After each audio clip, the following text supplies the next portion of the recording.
He had 8 projectiles in his body, and one of them was in the middle of his head. What we would call a stone-cold assassination. An execution-style murder in the dead of night. This person gunned him down and made sure that he was dead before he left. In my 20 years in law enforcement, I've never seen such a brutal murder. And nobody called 911 hearing gunshots. A man with many enemies and scorned exes. Some liked him, some didn't. It was a pretty rough breakup. Multiple run-ins that those two gentlemen had. The truth will be revealed. We have a love triangle, and one of these 3 is dead, and 2 of them are now together. I thought, this might be the person who committed this crime. Every day in North America, dozens of people are murdered. The key to solving the toughest of these homicides lies in the final 24 hours of the victim's life. To crack the case, detectives must reconstruct that critical timeline. The minutes and hours containing evidence that can help unlock the mystery and catch the killer. Tucson, Arizona. A high desert city with a lot of heart. A true desert rose. Tucson is a larger city, but it has a very small community feel. You go downtown, people are very friendly. Like any other major city with a population of about 1 million people, you're gonna see the same kind of problems as far as crime goes. But all in all, Tucson's a pretty safe city. But on a hot summer morning, Tucson's quiet charm is shattered when a local woman makes a grisly discovery.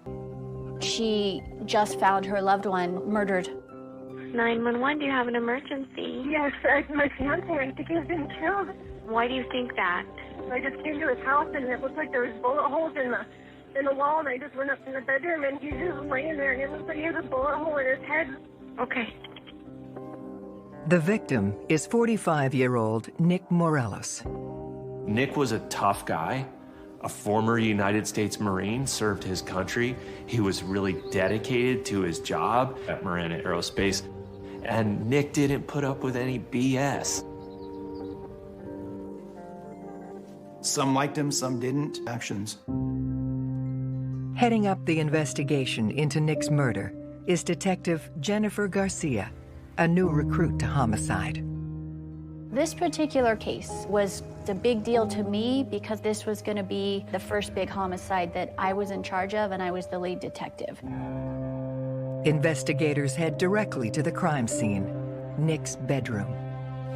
I opened the door as far as I could and entered the room and immediately observed Nic Morelos laying on the floor. He had 8 projectiles in his. Showed me is that this person gunned him down and made sure that he was dead before they left. Why would someone want to kill Nic Morelos in such cold blood? In my career, I've never seen such a brutal murder. We're trying to get a motive or a reason, and it didn't look like a burglary at that point. Normally, if there's a homicide and a burglary, you're gonna find missing items, the TV's gonna be gone, valuables are gonna be gone. We didn't notice anything missing. Detectives make another important discovery. We also found 2 cleaning bottles that were next to the body. It looked like a person was trying to clean up the fact that they were at the residence. To solve Nick's murder, detectives must reconstruct the final 24 hours of his life. When was the last time the victim was heard from or seen? When was the victim found? That's your major timeline that you're working with. And then you start talking to investigative leads, persons of interest, suspects, and everybody else involved, and then you narrow the timeline down. They start their investigation by talking to Nick's fiancée, Christy, who found his body. I didn't get any sense that she had anything to do with this crime. That to us, and tearful. Christy had worked at Marina Aerospace, and that's how they became involved. She said he was a loving guy to the people in his life and close with his family. Detectives question Christie about Nic's whereabouts on the day leading up to his murder. On the day before he was murdered, it was a Sunday, he went to her residence. They spent the whole day together. He went back to his residence around 5:30 p.m. and they spoke a couple of times that evening, and the last time that she had contact with him was around 8:30 p.m. Christie, he will normally either call her or send her a text message, but on Monday morning, she didn't hear anything. And by about 8:30, she had been calling and text messaging both of his phones, his personal phone and his work cell phone, and she had no answer. So she decided to drive over to Nicholas's residence to check on him.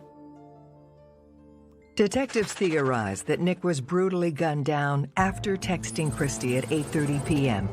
and before he was supposed to leave for work the next morning at 6:00 a.m. With the evidence we were looking at this point, it appears that an assailant was firing into the house from the backyard. Each of these spent casings had a distinct mark on the back of the bullet itself. It's called the head stamp. We noticed that it had 5 distinct stars across the top, and then underneath that, it said 45 auto. This ammunition was made by an obscure company called Golden Eagle, which is ammo that's manufactured outside the United States and pretty much not used in this area. Detectives start developing a theory as to how the attack went down. So we have bullet holes in multiple walls, which means Nic was moving, Nic was fleeing for his life during this assault. And make a surprising discovery. When we went outside, you could see a gray, very large pit bull dog in the backyard. The pit bull is Smokey, and he belonged to Nic. If you look at a picture of Smokey, he's a big pit bull, and that's a scary-looking dog. Not many people want to tangle with a pit bull, so that's a problem for the killer to have to deal with. Along with the pit bull, they uncover some important clues about the shooter. We thought that they were on the ground shooting into the residence, but the trajectory showed us differently.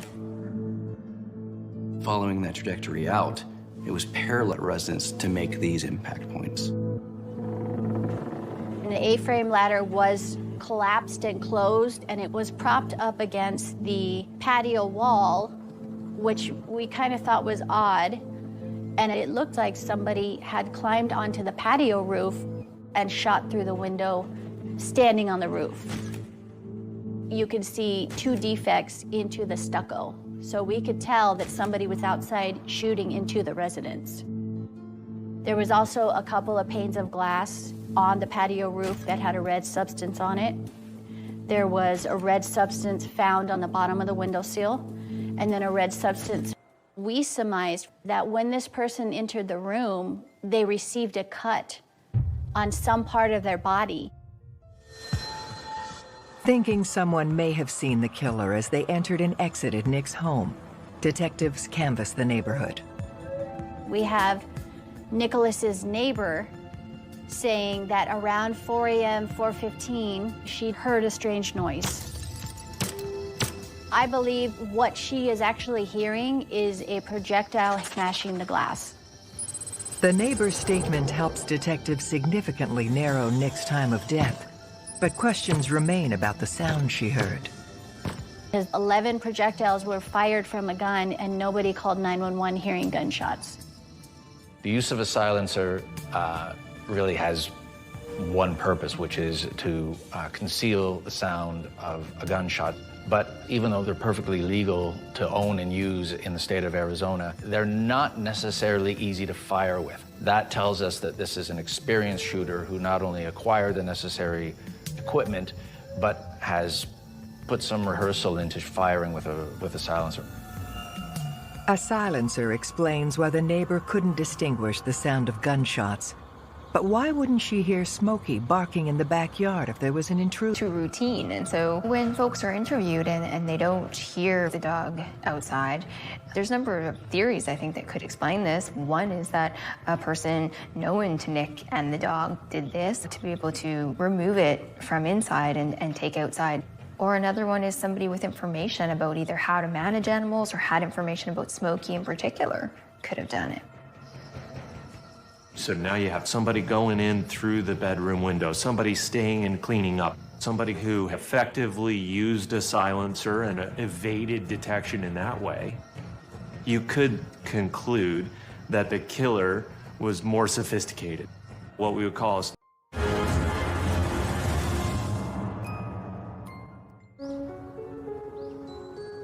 Nic Morelos was gunned down in his own home, the victim of a targeted attack.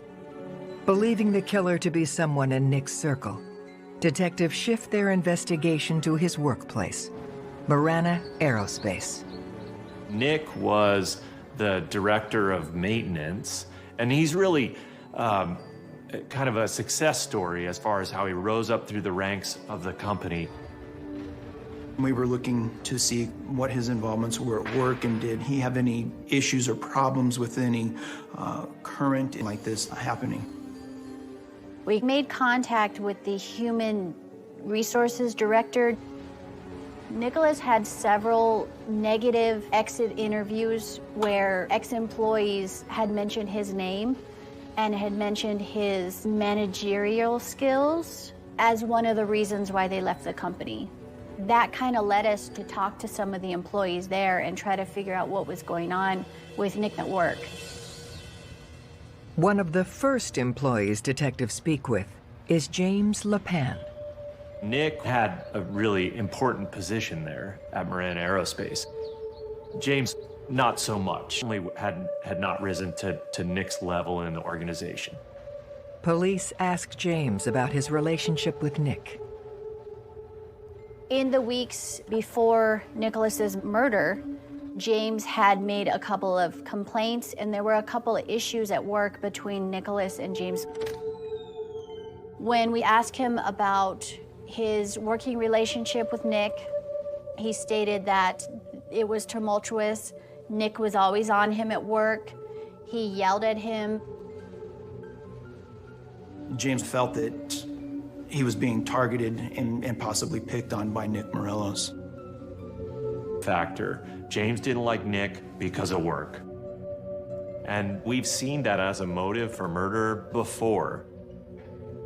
Flagging James and Nic's working relationship, Detective Garcia proceeds to question James about where he was the night Nic was murdered. I asked him what his schedule was. Sunday all day, he spent the day with his family. They went to the grocery store, they ate dinner. Him and his wife were working on their marriage because they were having problems with their marriage, so they watched like a Bible counseling session on the computer with one of his relatives. They went to bed, wife worked out together, and then she went to work. With a corroborated alibi, James is removed as a suspect. But he reveals he's not the only employee who had problems with Nic.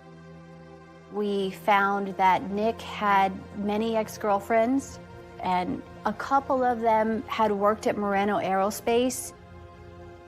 You could say Nic was a womanizer. So then you start looking at exes, ex-girlfriends, ex-wives, and you try to figure out if they had anything to do with the homicide, or if anybody that they're with now, new boyfriends, new husbands, if they had any issues with Nicholas. Ex-girlfriend, Claudia, a former employee at Marana Aerospace. When I spoke to Claudia, she was very cooperative. She described Nic as a good person. The relationship was very good. The breakup was very amicable. She was a lot younger than him, and I think she wanted to focus on a family, and he was already past that threshold in his life. She provided any information that I asked. I didn't feel like she was hiding anything, and I didn't feel like she had anything to do with this homicide. Claudia is a non-starter as a suspect, but when detective name, Jessica.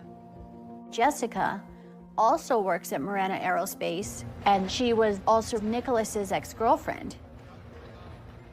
A year before his murder, Nic had been dating Jessica, and then suddenly there's a split with her, and he's with Claudia. It was a pretty rough breakup, and shortly after she moved out, Claudia had moved in. One day, Jessica went to Nic's house when Claudia was inside the residence and was banging on the door, wanting to go in and causing a scene. And she said, "I know that Claudia's in here." So now we have an ex-girlfriend who was very irate, very hurt about the way the breakup with the victim, Nic, occurred. So that kind of raised a flag in my head. When we look at Jessica, it's such a complicated picture. You know, often the question will be asked, what makes people kill? Other than maybe drugs and money, jealousy and rage and control around a relationship with a significant other is something that we see commonly, you know, and it's really enough to motivate a killing, and does frequently.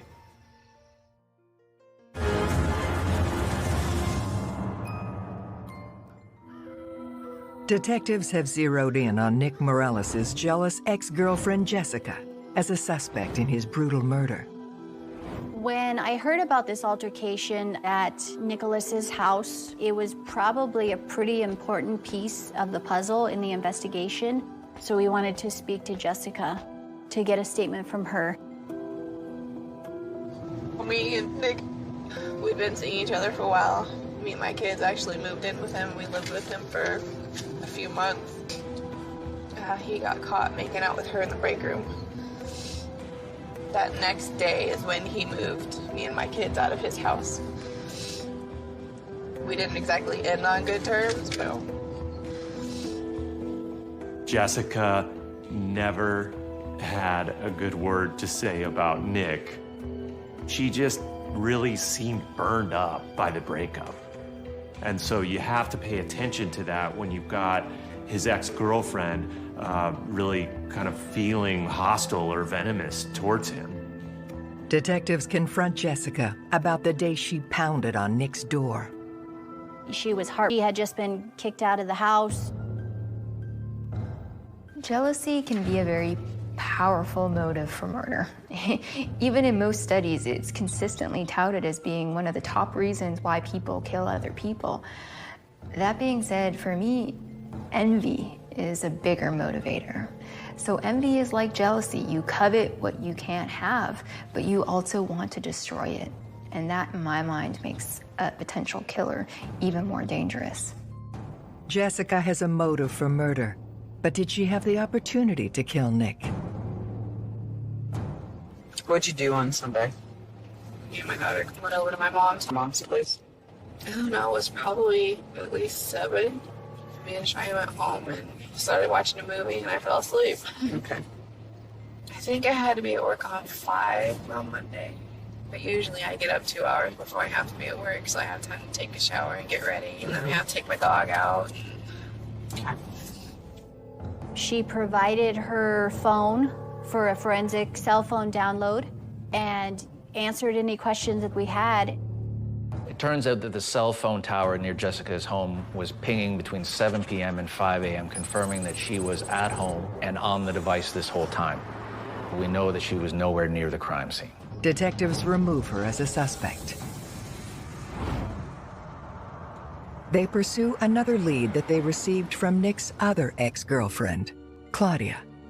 Claudia had an ex-boyfriend named Justin, and Justin was a real concern. Claudia said that her and Justin were engaged and they broke up. She just told him that she's moving out, and she moved in with Nic immediately, and he was very hurt and upset at that.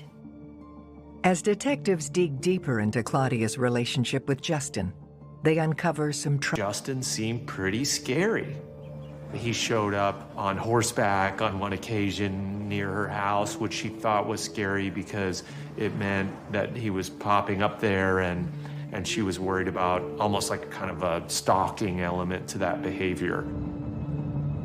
Another time, Claudia's driving along with Nic, and Justin sees them and follows them.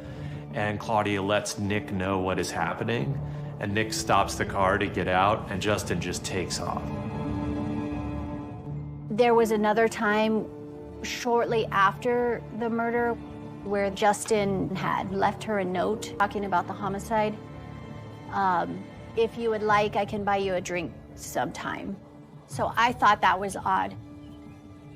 Either way, to murder someone and remove them under the pretext that this is going to allow you to move in on an ex-girlfriend and begin courting them and taking them out is, number one, obsessive, but rather delusional.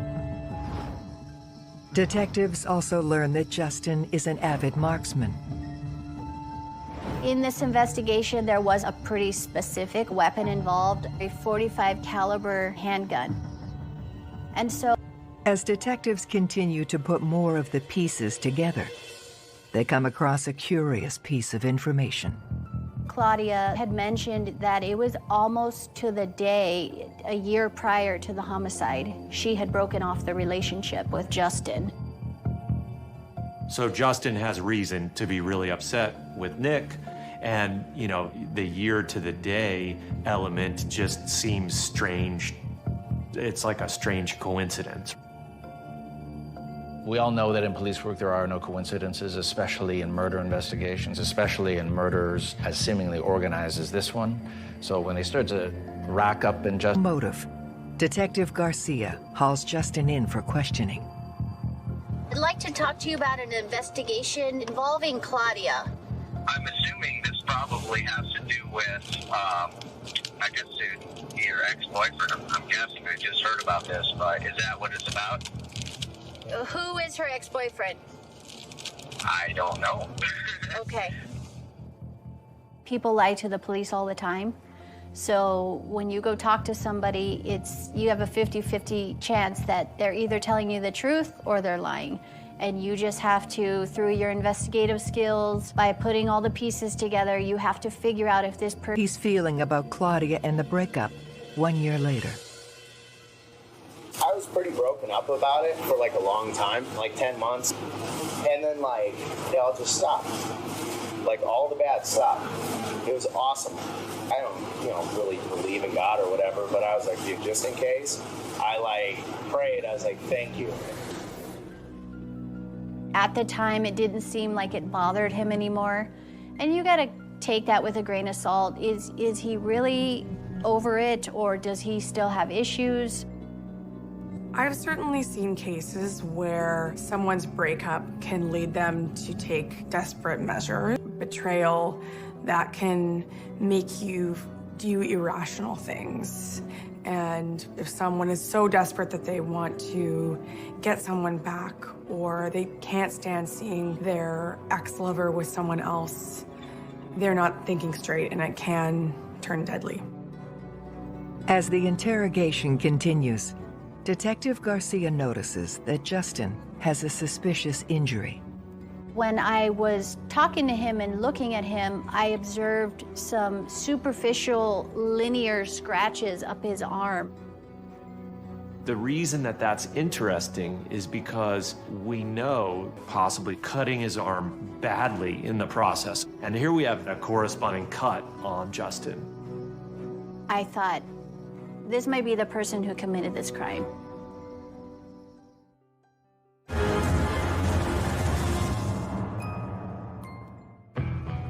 Detective Garcia is moving in on a prime suspect in the murder of Nic Morelos, Justin, the jealous ex-fiancé of Nic's ex, Claudia, and he has suspicious wounds on his arms. He said, well, yes, I'm a landscaper. I have cuts and scratches all the time. So I asked him if I could take photographs. Asked him if I could take a DNA sample. He would not give a DNA sample. DNA in the timeline of a murder case, depending on where it's located, can show whether they were involved in the murder or not. If it's, for example, found at the scene, that is a direct connection to show the DNA was left at the time of the offense. But when someone doesn't give a DNA sample, it certainly sends off warning bells that perhaps they were involved with the offense and they don't want to be caught in a crime.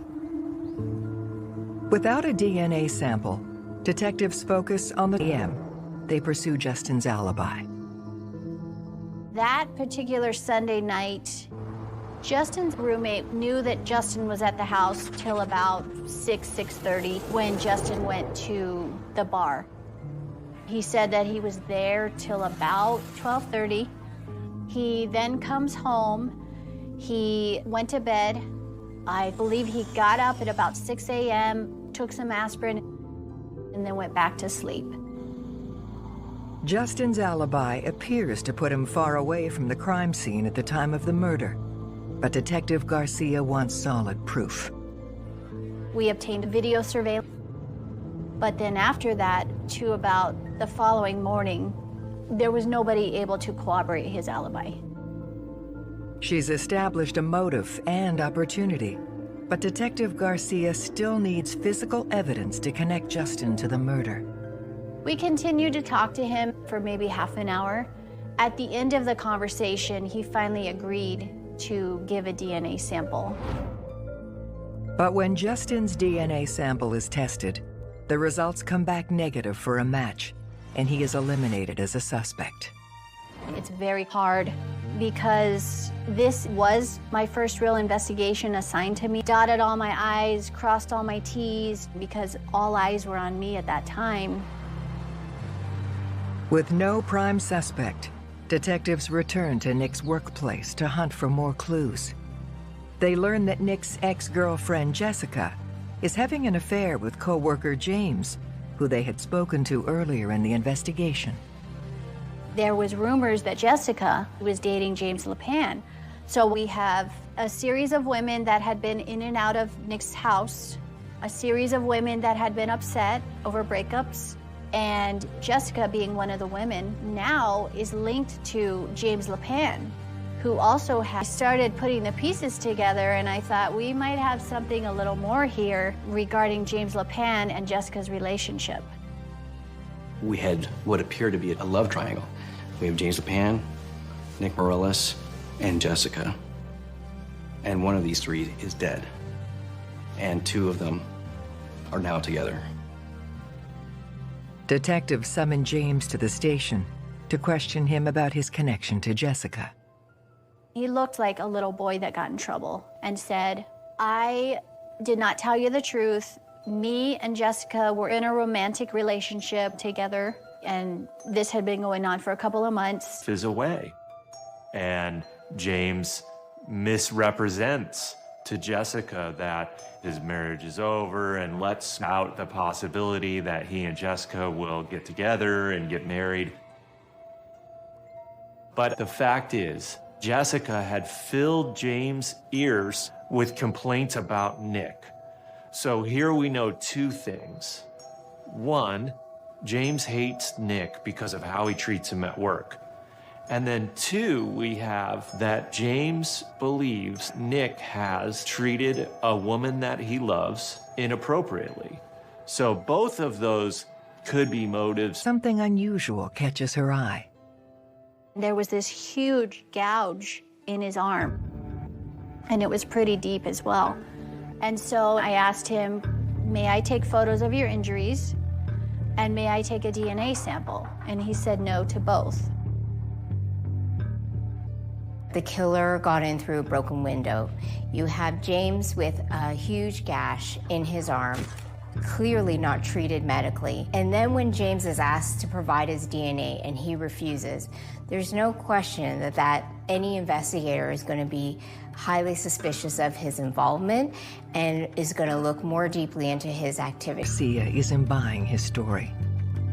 We got with the human resources director and said, hey, We were told that there was an incident that happened on Saturday, and he knew about it. He said, yes, James had fallen on the airplane. So we said, okay, can we see the airplane? So he walks us into the hangar, and he showed us how James fell into the access panel and how he had received scrapes on his legs when he fell, as well as maybe some superficial cuts on his arm. So on the airplane, right by the door, there's plastic panels. When you take those off, there is airplane insulation. James told us that that was all off. That is where he said that he cut his arm.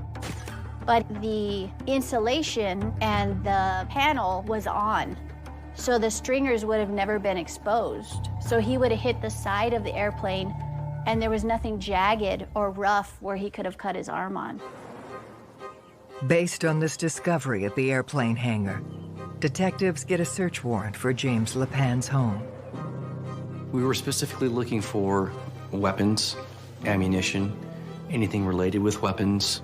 We were also hoping to find the weapon that was used to kill Nic Morelos. We found 18 boxes. We found a gun box for a .45 caliber para-ordnance 1911 handgun. There was also a empty box for a silencer. That silencer fit the .45 caliber handgun. We also found a pair of blue pants that was tucked up high in his closet with bloodstains on it. Detectives send the casings out for ballistics testing, the pants to the lab to test the bloodstains, and get a warrant for James' DNA, hoping to catch him off guard on his drive to work. James left his residence and eventually conducted a high-risk stop on James LePan. And the driver of the vehicle was Jessica. One of the things that's disturbing is that we've got Jessica riding with James LePan to work together days after Nic's murder. And so it raises some red flags in terms of what must have been going on in her head had she talked about the killing with James LePan. And was she involved from the very beginning?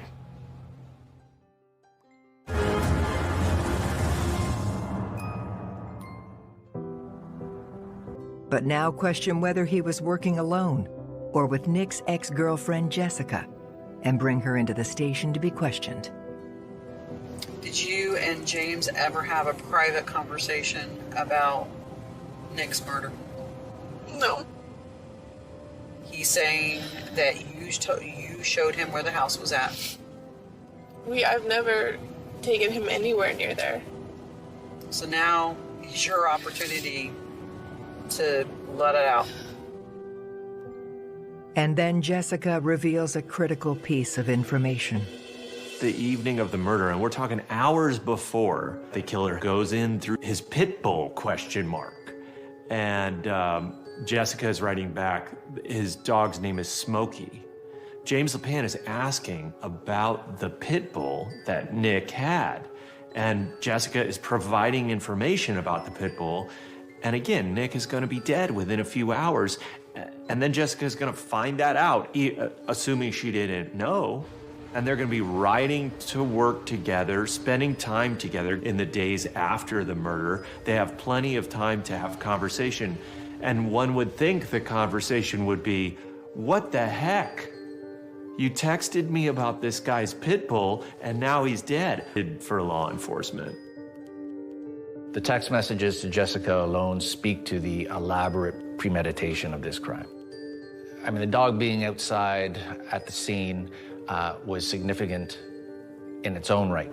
The fact that we see these detailed inquiries being made to Jessica about the dog, its habits, its movements, where it is at that particular moment, I mean, things really start adding up here. He's gaining essentially inside knowledge and doing reconnaissance of the scene before he even gets there to commit the murder.